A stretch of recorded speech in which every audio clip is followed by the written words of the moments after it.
Hey friends, welcome back to my channel, your go-to design resource from a New York City creative director. I want to talk about something that a lot of us suffer from, which is imposter syndrome. So let's talk about actual imposters first, because they are all around us. The first fraud that comes to mind is Anna Delvey, who is not just an imposter, she's a criminal, that one. We also have the Wizard of Oz, a huge imposter, but my favorite of all time has to be this dude. Sing to me, Paulo. He knew good and well that he could not sing, and my guy decides, I'm still gonna belt this out.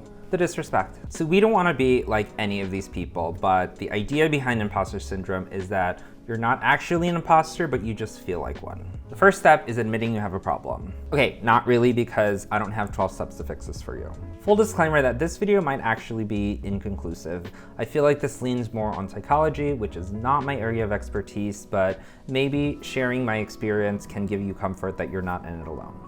If I reflect on the moments where I've had imposter syndrome, it's mostly aspects of constantly wanting to be perfect, feeling intimidated, but then also this need for validation. When it comes to imposter syndrome, I feel like there's an aspect of comparison, and we often count what someone else has achieved, except we never count our own, regardless of how much we've actually achieved.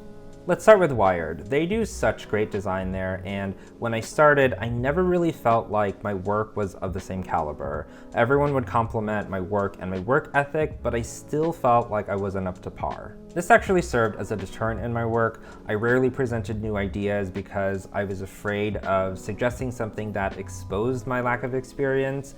Being timid as a designer doesn't really work because you are hired for what you can bring to the table.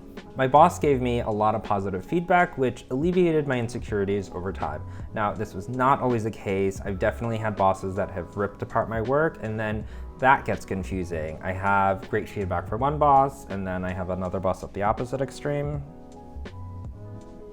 By now, I've had more successes than failures with a lot of brands, so confidence and ability isn't really questioned that much anymore, but the failures are still there. Speaking of success, last month, Carla Frank reached out to me to grab a cup of coffee. For those of you that don't know her, she is the founding design director of Oh the Oprah magazine, which was the most successful magazine launch in history. This woman has every accolade one could dream to achieve in this industry. I mean, from a scale of 0 to Carla Frank, how successful was I actually? I was nervous going into this coffee for two reasons. The first was I haven't achieved anything to be having coffee with someone like her. The second was that the last time I spoke to her, I was interviewing for a job at Cooking Light and I ended up not taking the job. How embarrassing. So I go to the coffee. She was absolutely wonderful to reconnect with. At some point in the conversation, she brings up possibly collaborating on a project, and I said, why would you want to collaborate with me? Because I'm not an award-winning creative director. Do you know what she said to me? She said, and I quote, "You're an award-winning creative director. In my eyes, I love your work." I could have fainted in that moment. I mean, to hear those words from her was more than any award I could ever achieve.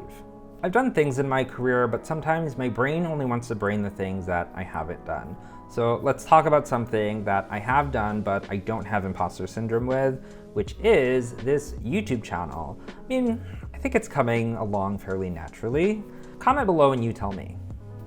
Why I don't have imposter syndrome with the channel is because I construct my content in the same manner that I would mentoring and leading my teams, which is very familiar to me because it's just my day-to-day.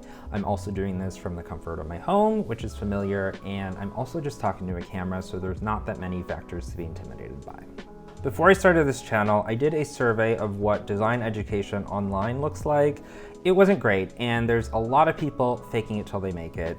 These creators also have much larger followings than me, which is fine. I'm still growing, so hopefully eventually we'll get there. And to be clear, I'm not talking about Jesse Nyberg, Satori Graphics, or The Future. I think they all do a really great job. What I'm talking about is I saw a content creator doing a print project, but I caught that they were designing it in Photoshop. And if you know what you're doing, you are not designing print projects in Photoshop. I've also done work for that client, and I am very well aware that it is not a real project, but I'm assuming that the greater majority doesn't know that. So why don't they have imposter syndrome? Or maybe they do, I don't know. I guess the reality is that talented people with imposter syndrome balance out the actual imposters that have all the confidence. All right, that's some of my experiences with imposter syndrome.